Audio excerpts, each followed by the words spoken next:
Good morning, students. Today our class is social science and we will study unit number 10 social science, unit number 10 spheres of the earth.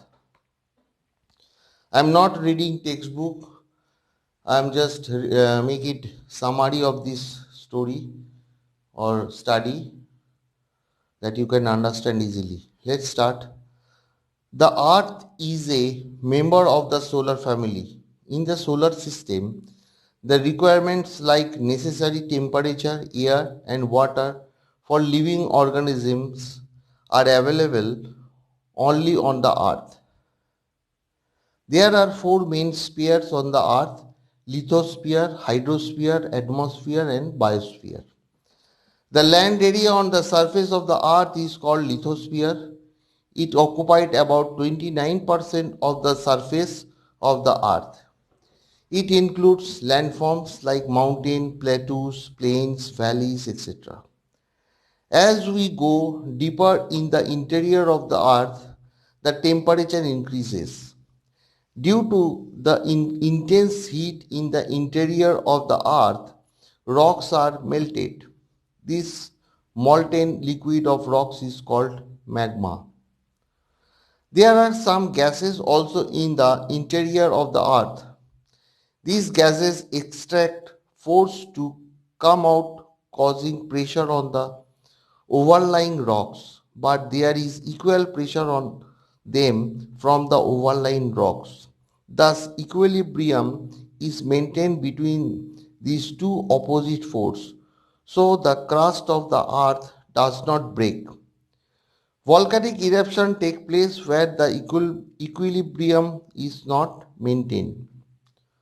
The lithosphere is useful in many ways.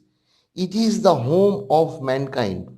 It provides land for human residence, material for building residences, drinking water, land for agriculture, and forest and necessary minerals for industries. The area occupied by water on the surface of the earth is called hydrosphere.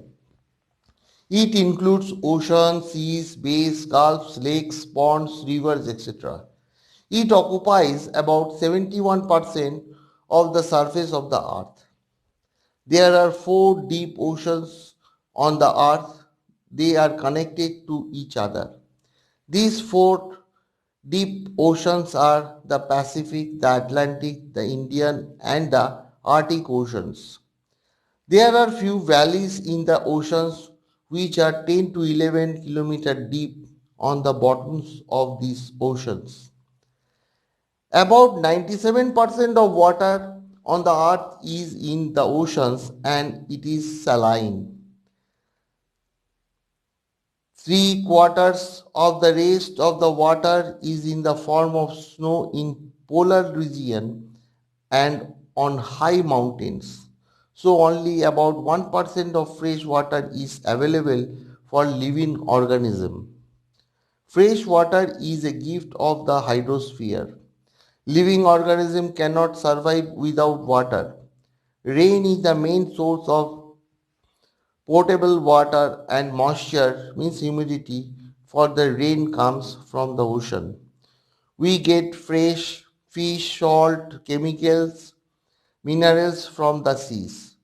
Most of the foreign trade of the world is carried out via oceanic routes known as waterways. The spheres of various gases extending up to approximately 850 to 1000 km above the surface of the earth is called atmosphere. Nitrogen, oxygen, argon, carbon dioxide, ozone, hydrogen, etc. are major gases in the atmosphere.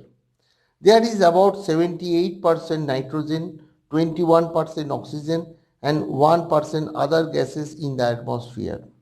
Dust particles, saline contents, water vapor, etc. are also mixed with them in the atmosphere. As we go up from the surface of the earth into the atmosphere, the amount of gases decrease.